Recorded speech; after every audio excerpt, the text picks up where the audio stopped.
Halo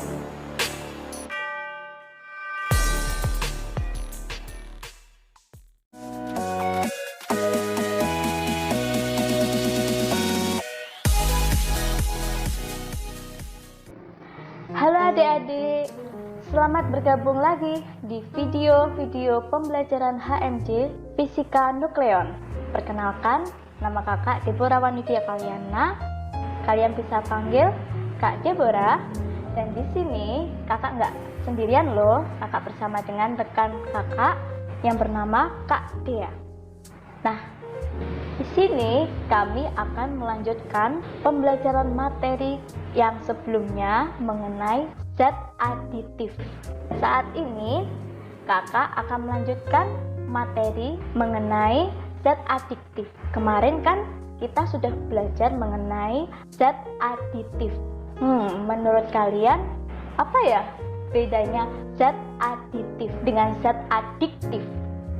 Ayo, apa bedanya? Untuk tahu lebih lanjutnya, yuk belajar bersama-sama. Zat adiktif merupakan zat-zat pada bahan makanan atau minuman yang dapat menimbulkan kecanduan bagi penggunanya. Jadi kalau zat adiktif itu bisa menimbulkan kecanduan. Supaya lebih ingatnya aja, adiktif kan ada K-nya tuh. Nah, K itu bisa kita ingat bahwa K berarti kecanduan atau ketagihan. Nah, zat adiktif ini dikelompokkan menjadi 3 berdasarkan potensi yang menyebabkan ketergantungan. Yang pertama, narkotika. Yang kedua, psikotropika.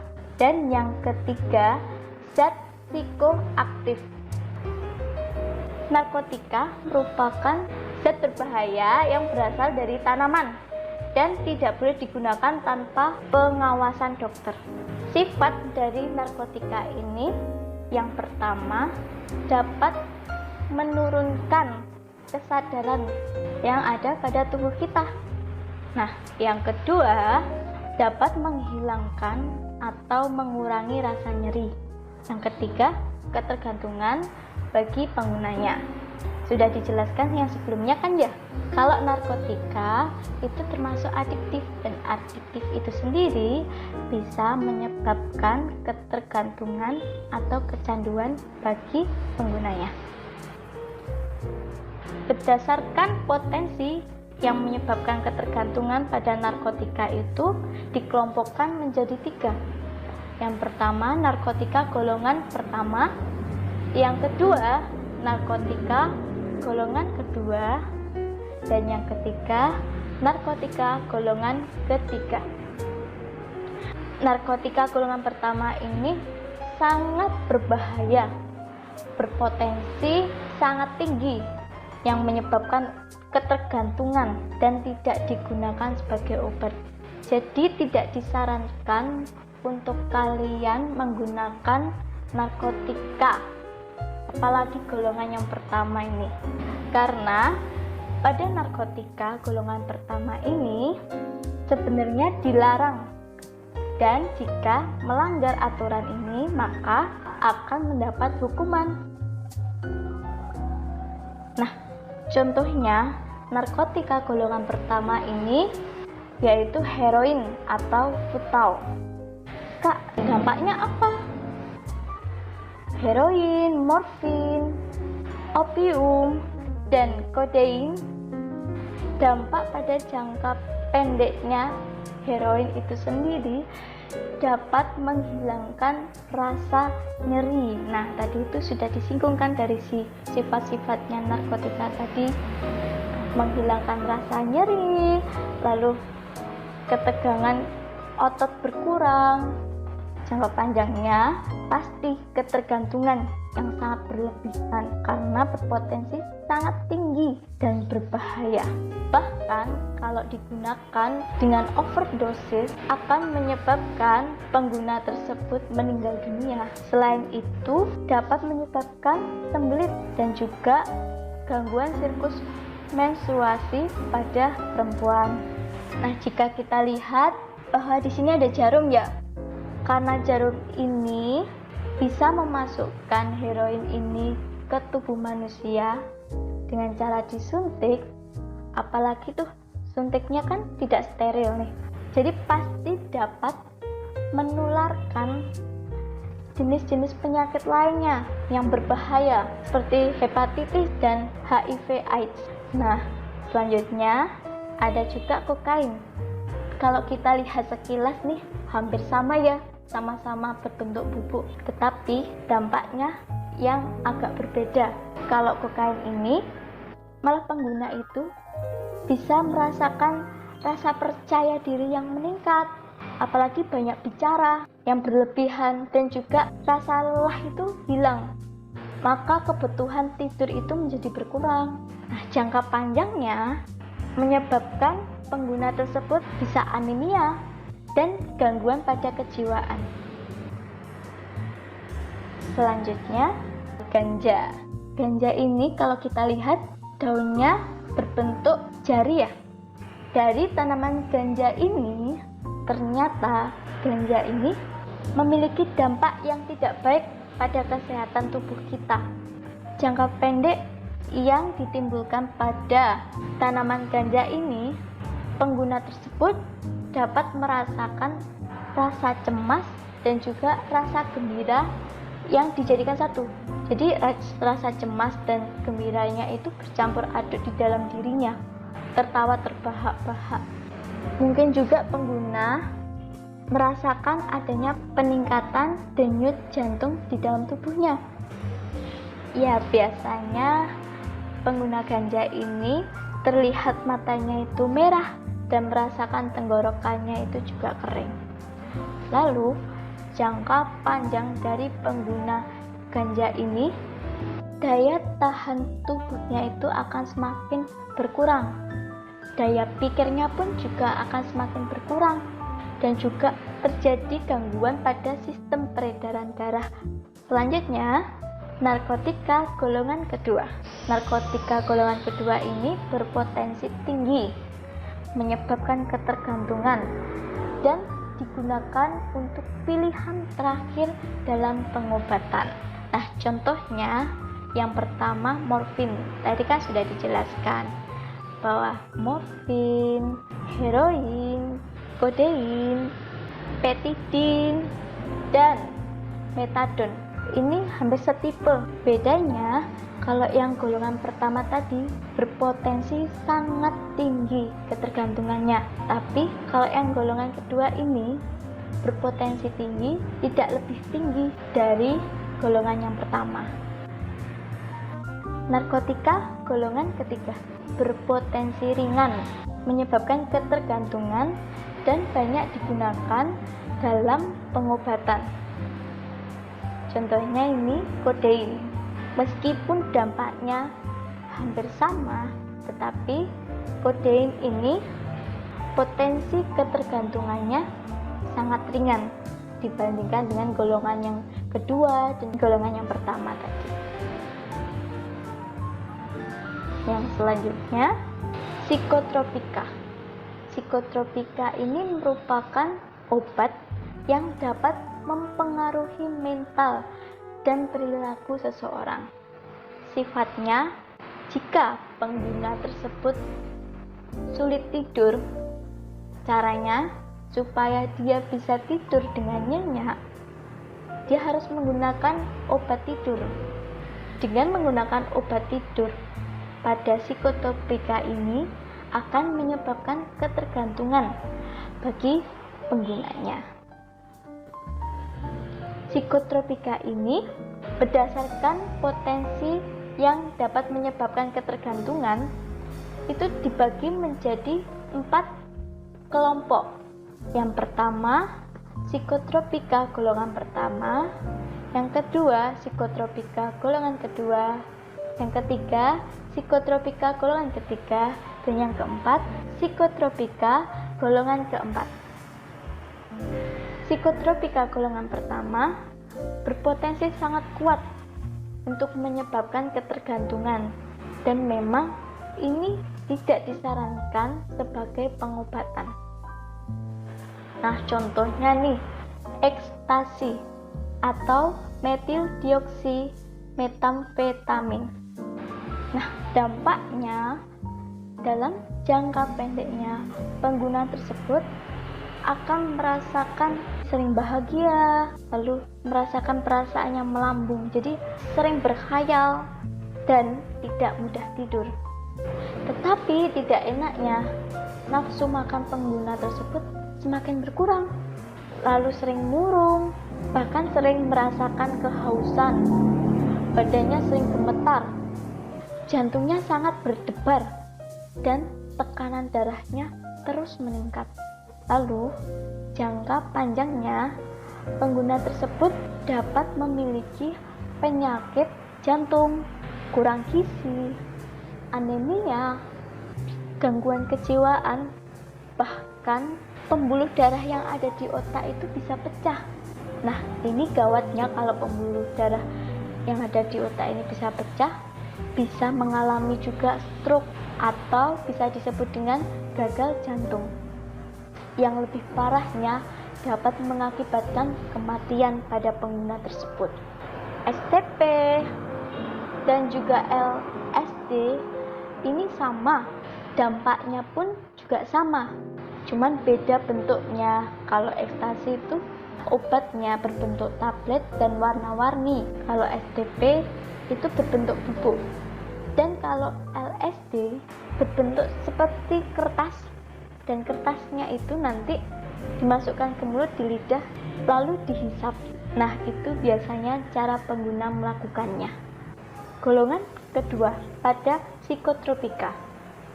Ini berpotensi kuat menyebabkan ketergantungan dan sangat terbatas sekali digunakan sebagai obat. Jadi bisa dibilang golongan kedua pada psikotropika ini sebagai obat pilihan terakhir pada pengguna. Contohnya seperti amfetamin, sabu, dan juga fensiklidin. Nah, amfetamin, sabu, dan juga fensiklidin ini dampaknya juga mirip sekali dengan golongan yang pertama tadi. Bedanya potensi ketergantungannya lebih rendah daripada golongan yang pertama. Amfetamin biasanya itu bisa berbentuk tablet dan juga bisa berbentuk kapsul. Kalau sabu bisa kita lihat bentuknya seperti beras, tapi ada juga yang sabu bentuknya seperti gula. Selain itu, fensiklidin ini biasanya memang obatnya berbentuk tablet. Selanjutnya, golongan yang ketiga pada psikotropika berpotensi sedang, menyebabkan ketergantungan dan banyak digunakan sebagai obat. Contohnya nih, pentobarbital dan juga flunitrazepam. Obat ini juga memiliki dampak pendeknya. Seseorang tersebut dapat merasakan ketenangan dan juga otot-otot yang ada di tubuhnya itu mengendur. Tetapi jika seseorang tersebut menggunakannya secara berlebihan, maka akan menyebabkan gangguan bicara dan juga rasa badannya itu seperti sempoyongan, jadi kayak lemes atau loyo. Bahkan bisa menjadikan seseorang tersebut koma ataupun meninggal dunia. Golongan yang keempat pada psikotropika. Ini berpotensi ringan, menyebabkan ketergantungan dan sangat luas digunakan sebagai obat. Mungkin ada dari adik-adik yang pernah mengetahui obat ini, diazepam, phenobarbital, ataupun lorazepam. Penggunaan obat ini hampir sama seperti golongan ketiga. Bedanya hanya dengan potensi golongan keempat ini lebih ringan daripada potensi golongan ketiga yang dapat menyebabkan ketergantungan itu tadi pada pengguna tersebut. Nah, saat ini kita berbicara tentang zat psikoaktif. Zat psikoaktif ini merupakan obat yang berpengaruh terhadap kerja sistem saraf. Nah, contohnya ini pasti kalian pernah melihatnya. Contohnya alkohol, nikotin, dan juga kafein. Nah, kalau alkohol itu sebenarnya mengandung etanol atau C2H5OH, dapat diperoleh secara alami fermentasi glukosa dengan terapi. Dampak dari penggunaan alkohol yang mengandung etanol itu dapat menyebabkan orang tersebut mengalami penurunan kesadaran atau mabuk. Selain etanol, ada metanol. Nah, metanol ini biasanya digunakan di dalam perindustrian sebagai pelarut zat. Memang metanol ini sangat beracun. Maka dari itu, jika pengguna menggunakan alkohol tersebut secara berlebihan, dampak fatalnya akan mengalami kebutaan pada matanya, dan bahayanya dapat menyebabkan pengguna tersebut meninggal dunia. Selain alkohol, ada juga nikotin. Nikotin ini terdapat pada daun tembakau yang biasanya digunakan sebagai bahan pembuatan pada rokok.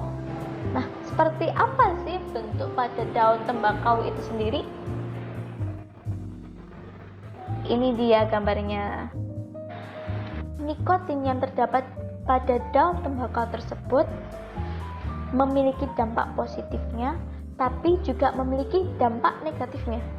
Dampak positifnya dapat lebih tahan kantuk dan juga pasti lebih aktif dalam melakukan kegiatan. Namun, dampak negatifnya dapat mengalami kanker tenggorokan ataupun kanker paru-paru. Jadi, sebenarnya rokok ini sangat berbahaya bagi tubuh kita. Nah, selain itu ada kafein.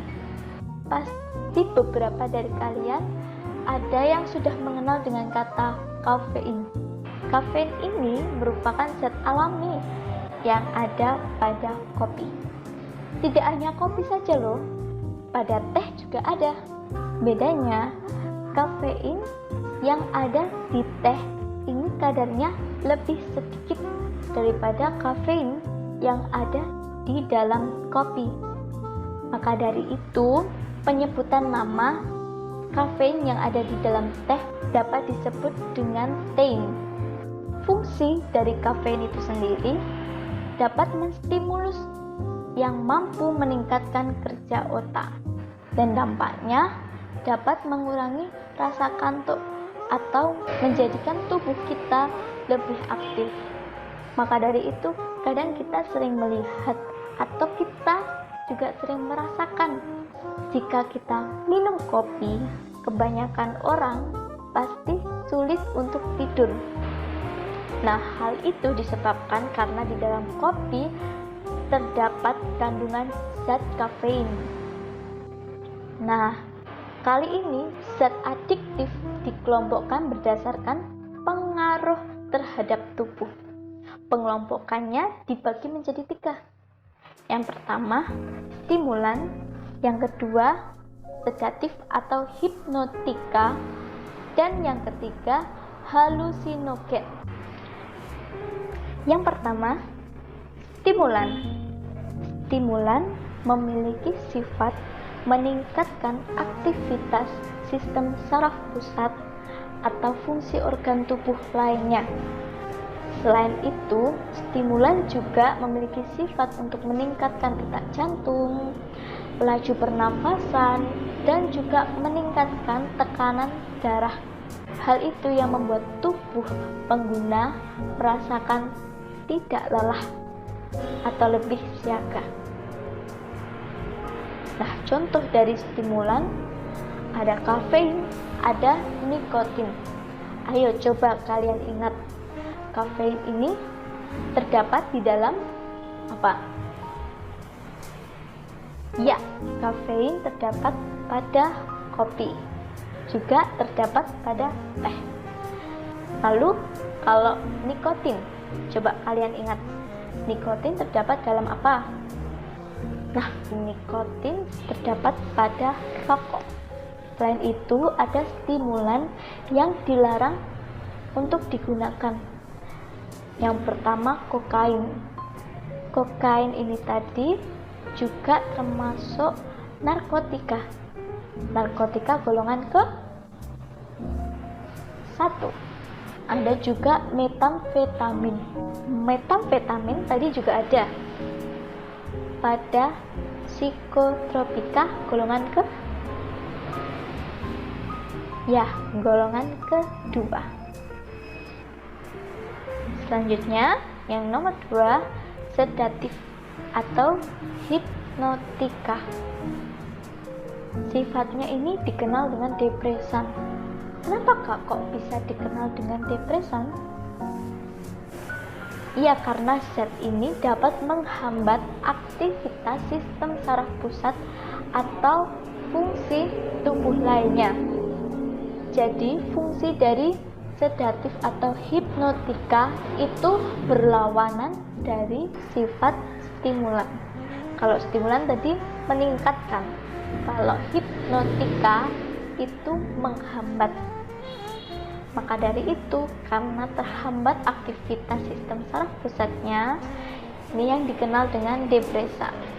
Selain itu, ingat dengan kata-kata hipnotika. Kalau ingat kata hipnotika, kita bisa mengingatnya dengan kata hipnotis. Kalian pernah tahu orang yang dihipnotis? Orang yang dihipnotis itu pasti kehilangan kesadarannya. Jadi dia tidak sadar bahwa dirinya dihipnotis. Sama dengan kata hipnotika. Zat hipnotika ini juga menurunkan kesadaran. Apalagi bisa menyebabkan tubuh kita menjadi tekanan darahnya turun, ataupun bisa menyebabkan kita ngantuk. Selain itu juga bisa memperlambat detak jantung dan membuat otot menjadi lebih rileks. Contoh dari sedatif atau hipnotika yaitu alkohol. Jika kita temukan di slide yang sebelumnya, alkohol ini juga termasuk pada zat psikoaktif. Asam barbiturat. Asam barbiturat ini biasanya digunakan untuk obat menghilangkan rasa kecemasan. Dan ada juga diazepam. Diazepam ini termasuk apa? Termasuk kelompok psikotropika. Selanjutnya, yang ketiga, halusinogen. Halusinogen ini memiliki sifat yang membuat pengguna mengalami efek berhalusinasi atau menghayal. Jadi apa yang didengar, apa yang dilihatnya itu sebenarnya tidak nyata. Nah, contoh dari obat halusinogen itu sendiri ada LSA, LSD. LSA atau LSD ini tadi termasuk psikotropika. Dan ingat bahwa obat-obat ini seperti LSA, LSD ini sangat dilarang oleh hukum. Nah, karena tadi kita sudah belajar tentang zat adiktif, macam-macamnya seperti apa, pengelompokannya seperti apa, dan saat ini kita mempelajari upaya pencegahan diri dari bahaya narkoba. Kalian pernah dengar nggak kata narkoba? Narkoba itu apa sih? Narkoba itu adalah singkatan dari narkotika, psikotropika, dan obat terlarang. Nah, narkoba ini termasuk bagian dari zat adiktif. Bukan semuanya loh ya. Jadi masih ada beberapa zat adiktif yang bukan termasuk narkoba. Contohnya alkohol, nikotin, dan kafein. Upaya-upaya yang dapat kita lakukan untuk mencegah dari bahaya narkoba yang pertama adalah mengenal dan menilai diri sendiri. Dengan kita mengenal, kita pasti akan tahu kekurangan kita, kelebihan kita, cita-cita kita, bahkan tujuan kita yang akan kita capai pun kita pasti mengenal diri kita sendiri. Dengan kita bisa lebih mengenal diri sendiri, maka kita akan lebih mudah untuk mengarahkan perilaku kita, mengarahkan pemikiran kita, dan mencegah diri kita dari perilaku-perilaku yang membuat kita bisa terjerumus untuk melakukan narkoba. Yang kedua, meningkatkan harga diri. Meningkatkan harga diri ini sangat penting. Jika kita memiliki harga diri yang rendah, kita pasti sering pesimis, dan bahkan kita lebih sering menghindar dari orang-orang yang ada di sekitar kita. Sikap yang demikian termasuk contoh yang kurang baik. Karena kenapa? Hal itu dapat memudahkan kita untuk terpengaruh oleh narkoba.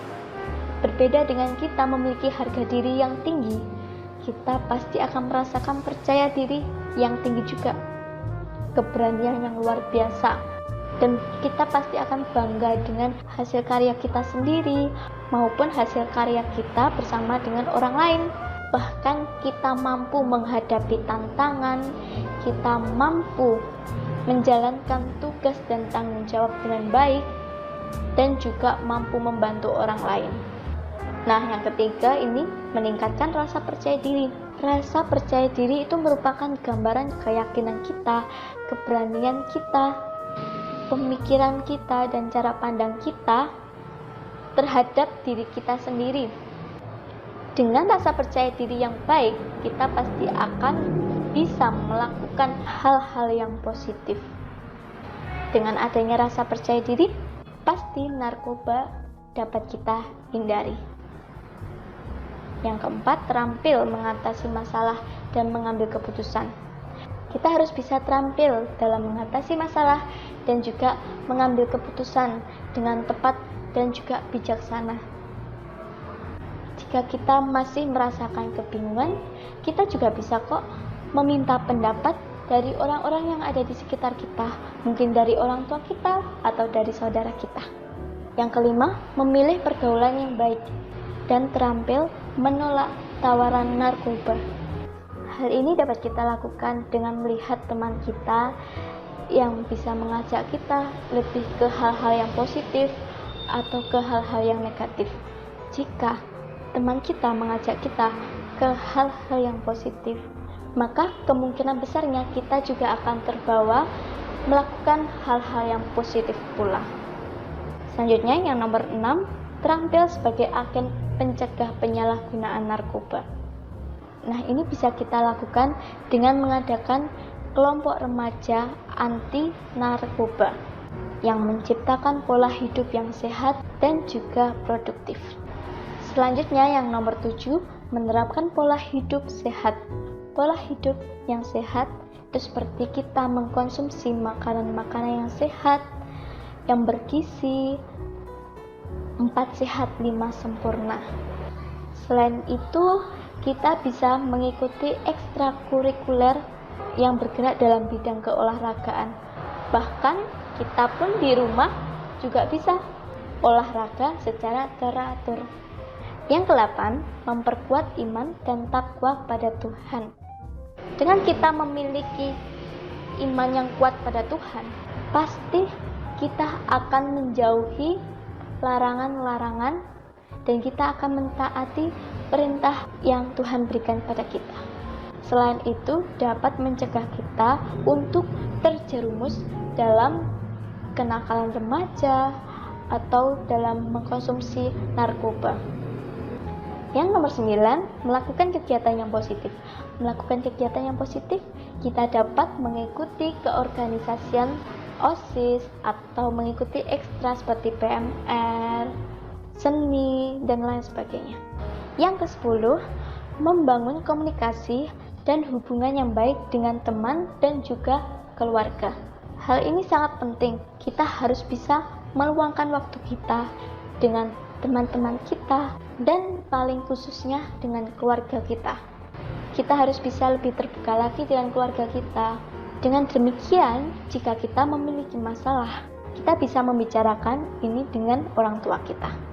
Dan orang tua pasti akan selalu memberikan solusi yang terbaik untuk anaknya. Nah, saat ini pembelajaran mengenai zat adiktif sudah selesai. Selanjutnya, supaya kita lebih ingat lagi dan lebih mendalami lagi materi tentang adiktif, yuk kita masuk ke contoh soal dan latihan soal. Halo adik-adik MTS Darul Falah, kembali lagi bersama kakak Kak Dea dalam video pembelajaran HMJ Fisika Nukleon Universitas Negeri Malang. Nah, sebelumnya adik-adik sudah dijelaskan kan ya dengan Kak Deborah tentang zat adiktif. Nah, sekarang kita akan bahas tentang contoh soal adik-adik dan nanti juga ada latihan soal. Langsung saja ya contoh soal yang pertama, yaitu ada contoh soal penggunaan morfin umum dilakukan untuk menekan rasa sakit pada pasien. Morfin merupakan salah satu zat yang termasuk psikotropika golongan A. Depresan, B. Euforia, C. Halusinogen, D. Stimulan. Nah, di sini morfinnya itu digunakan untuk menekan rasa sakit pada pasien. Nah, ini termasuk dalam golongan A. Depresan. Nah, kenapa bisa depresan? Nah, pada dasarnya morfin itu memiliki prinsip kerja yaitu untuk menurunkan ketegangan syaraf. Nah, morfin umumnya itu kan digunakan untuk menekan rasa sakit pada pasien dan juga mengobati penyakit kejiwaan. Jadi, untuk mengobati penyakit kejiwaan itu bisa dengan morfin. Nah, itu termasuk golongan depresan. Depresan tuh seperti kayak depresi, terus kejiwaan kayak gitu, itu bisa. Nah, kalau euforia itu apa sih? Euforia itu perasaan nyaman atau perasaan gembira yang berlebihan. Nah, ada juga contohnya itu seperti bisa latihan aerobik, tertawa, mendengarkan atau membuat musik, serta berdansa itu dapat menyebabkan euforia. Nah, kalau halusinogen itu jenis psikotropika yang dapat menimbulkan efek halusinasi yang bersifat mengubah perasaan, pikiran, kemudian juga seringkali menciptakan daya pandang yang berbeda sehingga seluruh perasaan dapat terganggu seperti itu, seperti halu gitu, kayak halu-halu membayangkan efek halusinogen. Nah, seperti itu. Kalau stimulan itu zat atau obat sintetik yang digunakan untuk merangsang susunan syaraf. Oke, jadi di sini kalau untuk menekan rasa sakit pada pasien atau untuk pengobatan kejiwaan pakai itu termasuk golongan depresan. Nah, itu dengan menggunakan morfin gitu. Nah, langsung saja berikutnya contoh soal yang kedua, yaitu ada seseorang yang biasa meminum kopi akan selalu mengkonsumsinya setiap hari. Hal tersebut karena kopi mengandung zat yang menyebabkan adiksi, yaitu A. Tein, B. Kafein, C. Teofilin, D. Teobromina. Nah, di sini itu yang menyebabkan adiksi atau kecanduan. Seperti itu apa? Nah, di sini tuh karena kopi itu mengandung kafein, jadi jawabannya yang B. Nah, karena kopi kalau diminum berlebihan dapat menimbulkan adiksi, itu adiksi atau ketagihan. Seperti itu ya, sehingga seorang memiliki kecenderungan harus selalu meminumnya. Jadi gitu. Namun kalau dikonsumsi dengan jumlah yang wajar atau tidak terlalu banyak, itu kopi tidak berbahaya lagi. Jadi bagi tubuh, bahkan dapat mencegah terjadinya beberapa penyakit seperti Parkinson, kanker usus, dan juga bisa mencegah sakit kepala. Nah, jadi kopi ini ada juga kelebihan dan ada juga kekurangan. Jadi kalau digunakan secara berlebihan itu akan mengakibatkan adiksi atau kecanduan. Jadi rasa ingin meminum terus gitu, seperti soal tersebut. Kalau adik-adik tidak meminum secara berlebihan itu tidak apa-apa, tidak membahayakan tubuh, malah dapat mencegah penyakit-penyakit tersebut seperti sakit kepala tadi. Baik, dari sini bisa dipahami ya. Nah, langsung saja, ini ada latihan soal loh adik-adik. Nah, ini latihan soalnya. Nah, nanti adik-adik bisa dicatat di buku catatan adik-adik masing-masing jawabannya ya. Nah, soal yang pertama ini ada: seorang pengguna narkoba memiliki gejala sebagai berikut. 1. Sulit mengantuk. 2. Denyut jantung cepat. 3. Selalu berhalusinasi. 4. Percaya diri. Nah, ciri fisik yang ditimbulkan pengguna ganja ditunjukkan oleh nomor. Nah, jadi ini ciri-ciri fisik yang untuk pengguna ganja yang mana saja, nomor 1 atau nomor 2 atau nomor 3 atau nomor 4. Nah, nanti bisa dipilih ya untuk pilihan A 1 dan 2, B 1 dan 4, C 2 dan 3, D 3 dan 4. Nah, silahkan adik-adik tulis di buku catatan adik-adik.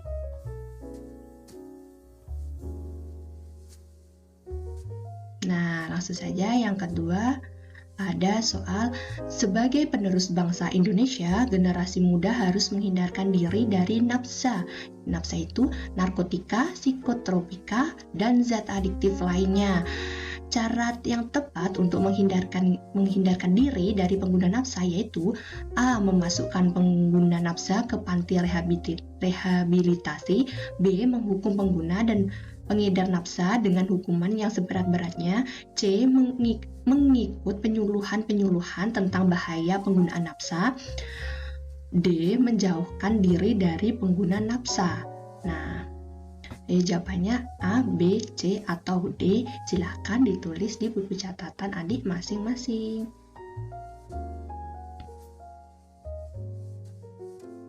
Jadi dipilih cara yang paling cepat ya. Jadi hanya satu jawaban yang paling tepat. Nah, langsung saja soal yang ketiga ada: jika kamu mendapati seseorang yang terkena psikotropika, yang dapat kamu sarankan kepada orang-orang di sekitarnya adalah: A. Meminta untuk mengurangi dosis penggunaan psikotropika sesuai keinginan diri sendiri. B. Meminta mengantarkannya ke rumah sakit tertentu untuk mendapat terapi penghentian penggunaan psikotropika. C. Meminta untuk menggunakan bahan lain identik narkoba tapi tidak berbahaya sehingga rasa sakit akibat kecanduan akan hilang. Atau D. Meminta membantu mengatasi dengan menahan diri dari menggunakan bahan tersebut meskipun ada rasa sakit yang berlebihan. Nah, adik-adik bisa pilih ini A, B, C, atau D. Jadi adik-adik itu menyarankan pada orang-orang sekitarnya itu bagaimana? Baik, langsung saja soal yang keempat. Nah, ini ada soal uraian adik-adik. Jadi, untuk soal uraiannya ini, mengapa narkotika dan psikotropika dilarang peredarannya? Jelaskan dengan jawaban kamu. Nah, ini seperti psikotropika. gambar ini. Nah, ditulis di buku catatan masing-masing ya adik-adik. Langsung saja nomor 5. Nah, latihan soal yang terakhir yaitu, menurut pendapatmu bagaimana caranya agar seseorang dapat berhenti dari menggunakan narkoba padahal gejala kecanduan narkotika sangat menyakitkan.